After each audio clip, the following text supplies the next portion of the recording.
Today on CityCast Denver. Go! Drill complete. Gun ownership is on the rise. So what does that look like for Denver's Black community? At the height of all of the racial rhetoric that was going on, the African American community just started to understand that we needed to defend ourselves differently. Today is Tuesday, July 20th, 2021. I'm Danielle Betts, and this is CityCast Denver.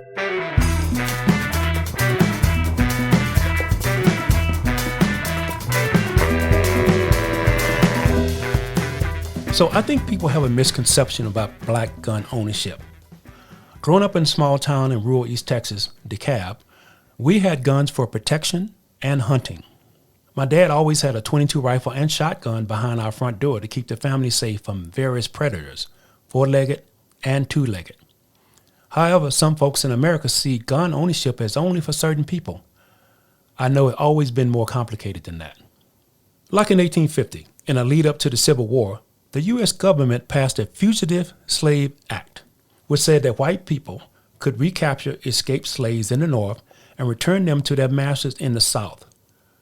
According to the abolitionist paper, The Liberator, that law led black people and abolitionist whites to flood gun stores and white allies to give firearms to their black friends. I would not go into all of the history in this podcast. However, gun ownership is once again on the rise in the black community. To explore why and how this is happening again, I spoke with two founders of black-owned gun clubs. My parents are from Texas. What part of Texas? DeKalb, Texas, and I believe Houston. You know, I'm from DeKalb. Oh, you are? Yes. Either you're Murphy, Coleman, or Medeiros. So all those I know. I don't know if we actually, are cousins, but, we're in the mix there somewhere. Alton Clark is the president of 5280 Steel, a gun club he founded for black people in the Denver metro area. He says that membership has doubled in the past year. Tell us about 5280 Steel. When did you found this gun club and why? James Sykes and myself, we are hunting buddies. There is a group of African American and Hispanic hunters, elk hunters, and we used to have an elk camp, and we go hunting every year, usually as a group. And so we was doing that for quite a few years, and James and I says that we need to form a group or a club of like-minded people with hunting skills. We looked at that, and then the National African American Gun Association came out, and we said, let's join with them. And so I put all the paperwork in and formed a chapter for Colorado or Denver. We were the first gun club, African American gun club. What has been your relationship with guns, and when did it start? Birth. I was almost born on the lake because my mother was out fishing. And just down the street here on Emerson Street, that's where I was born. She came back from the lake. She had me, and that's where the beginning was, because we were always out fishing or hunting. My sister, Elise, when we were little babies or, in the cribs, they would take the bassinet out to a old riverbed just off of Santa Fe, where Chatfield now sits. It used to be a stream there, and they would go out dove hunting and leave us in the crib, and that's where, that was the beginning. So there's always been guns in our house, or shotguns, rifles. I answered that question because a lot of people have the misconception that black folks don't have a relationship with guns outside of gangs or something on a negative sense. But black people have been dealing with guns all our lives. That was a time where it was outlawed that we couldn't have guns and own guns. But my understanding is, from looking at your website and for your purpose, your mission statement is that you want to make sure that we are aware of our Second Amendment rights and those are protected. Can you speak a little bit more about that? I mean, that's one of the reasons I think you said you founded this club, for a place to gather, because in a lot of places where there's gun clubs, it's almost all white. you changed that? Why was it important that you changed that? It wasn't that it was important to change that. It was to educate our community. Most of our members don't feel comfortable going to a white range because there would usually only be one or two of them. And the clientele and the administration there would look strangely upon you. There is a range in Aurora that if you were of color and went in and applied for a pistol or rifle and your background check came back, they would call the police on you. Really? Yes. And so with that in mind, most of our members have the same feeling and reaction. Do you think you're going to continue to see a increase in black gun ownership? For the time being, yes. How much do you think the protests of last summer had to do with that increase? The last 4 years has been a inspiration and fear. There's a book out called We Will Shoot Back. It talks basically about black people protecting themselves and shooting back when it becomes necessary.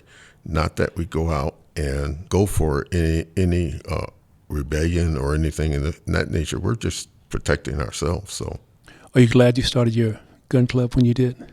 Yes, we intended and still intend to serve our community, educate them, just taking away that stereotype of black people and guns, like you said, gangs and et cetera.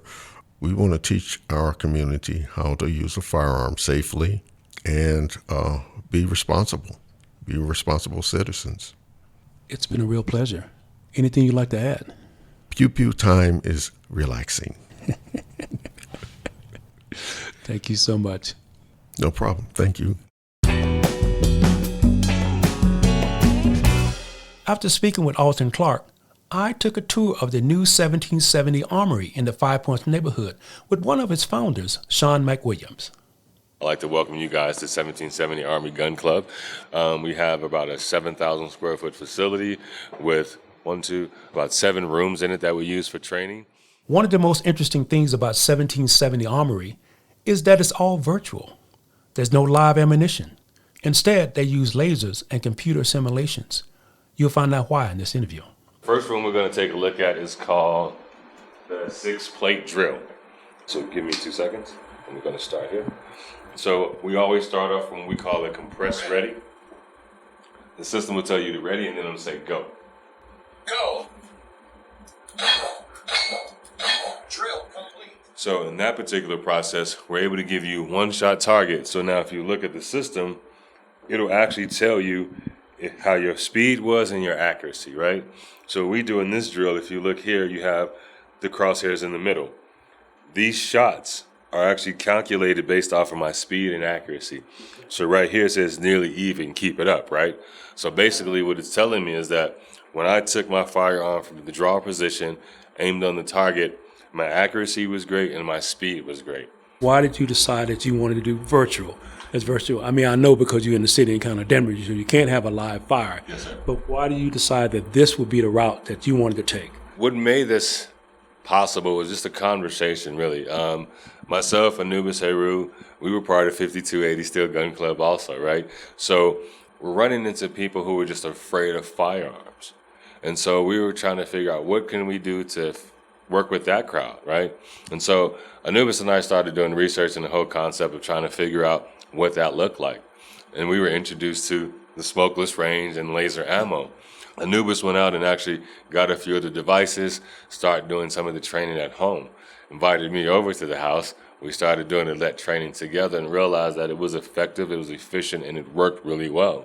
And so what we wanted to do in the height of everything that's been going on in the country with new gun ownership, we wanted to make sure that people understood how to own that firearm, not just go buy a firearm, but we wanted you to understand it. So we knew the easiest way to do that would be with a virtual setup. So that way anybody who had fear, they could come in and work with us first. Then we could take them to the range and eliminate that fear. Now, there's been an increase of black gun ownership. Why do you think that has been? I know your colleague, Alton talked about that. Over the past 4 years, he saw an increase in black gun ownership, and one of the reasons why he formed his club, and then you formed your club. Why do you think that you see that? The rise in gun ownership really has a lot to do with just the temperature in the country. Now that he's not president anymore, we're talking about Donald Trump, right? When Donald Trump was in office, it made just the racial tension in the country just very high, right? So people were just afraid. And so anytime people are afraid, they're going to do things to protect themselves, whether it's right or wrong. They're just going to run towards the fear and do what they can to defend themselves in the fear, right? And so with the height of all of the racial rhetoric that was going on, the African American community just started to understand that we needed to defend ourselves differently. We are our first line of defense. For a lot of years, we've always depended on other things and other entities to be our first line of defense, whether it's the police, the paramedics, or the fire department, right? We always depended on somebody else to save us. So I think over the last 4 years, we've been trying to figure out this process of what does it look like to take care of yourself, right? And we had to get over some other stereotypes in the process of the word gun ownership too. And so that's one of the things I've learned through this process is that we had to get over a word. And that word was ownership, right? That word, I think, still affects us, our community, in a very different way when it's used. When we hear, Sorry to interrupt you. Do you think it's like a mental block that we have about gun ownership? The word gun ownership. I'm glad you brought that up because I think it's extremely important. The use of words, because that's what's been hurting and inflaming the rhetoric as you were talking about. So for me, that's correct. I think those two words are stumbling blocks for our community: ownership and gun, right? Both of those words, at least in my impression, in our community, are attached to negative connotations. And because they're attached to negative things, we don't want it. And so when we see somebody else who wants that, we're instantly negative towards them because we're like, well, why would you want something so negative, right? The reality is neither one of those things are negative. But in our culture, they've been attached to negative processes in our life. So what I realized in just this journey of having the gun club, just convincing people that they have the ability to own a firearm has been amazing.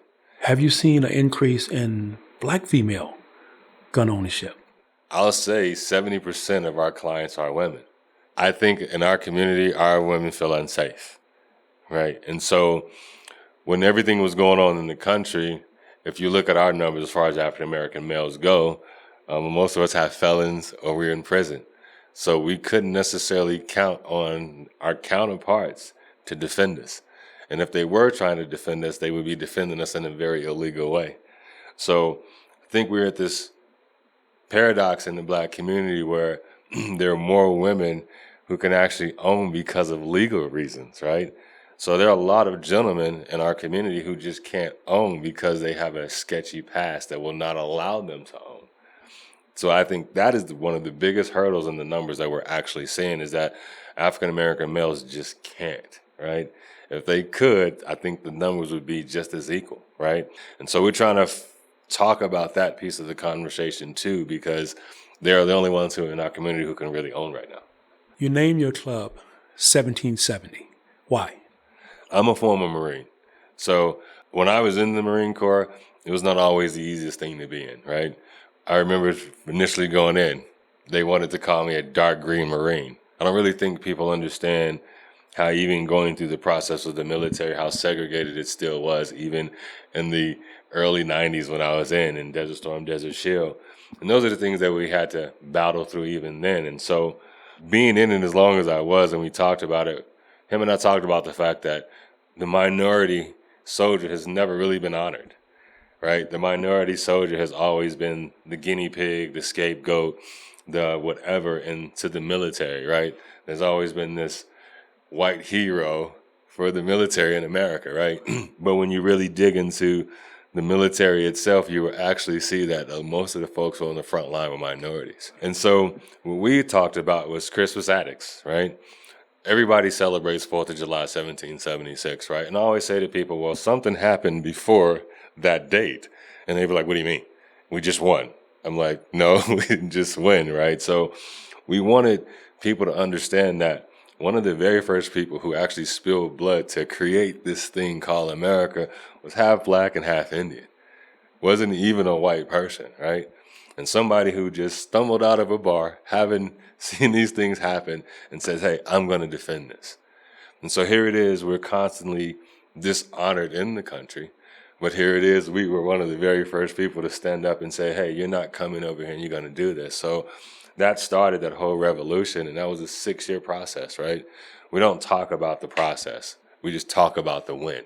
So for me, we wanted people to understand when it started, who helped start it, what that journey really looked like. And I want people to understand that there was minority blood that was spilled to create this thing called America. It wasn't just one type of blood. They needed everybody to help. But when it was over and everybody came home, it was only one particular race of people who were getting the benefits, right? Who were getting the homes, who were getting the communities, who were getting land given to them, right? Where everybody else did not get those things. So I just want our community to understand too that guns is not anything new to us, right?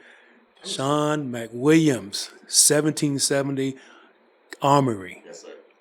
Amazing conversation. Thank you so much for spending time with CityCast. Hopefully we can come back and do some time together. Well, we'd love to have you back. Mr. Donnie, it's been a pleasure. Thank you for everything. Thank you guys for coming in. Again, that was Sean McWilliams, one of the co-owners of 1770 Armory, the new gun range in 5 Points.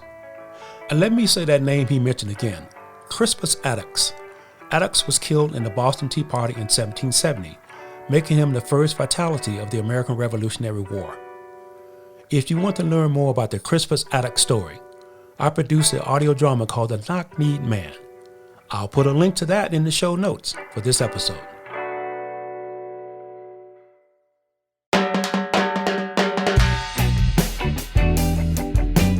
That's all for today here on CityCast Denver. If you enjoyed the show, why not take a minute to tell a friend about us?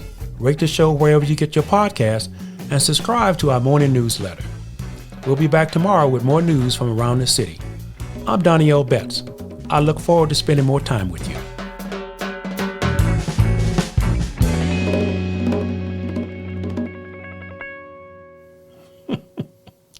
I love this translation here.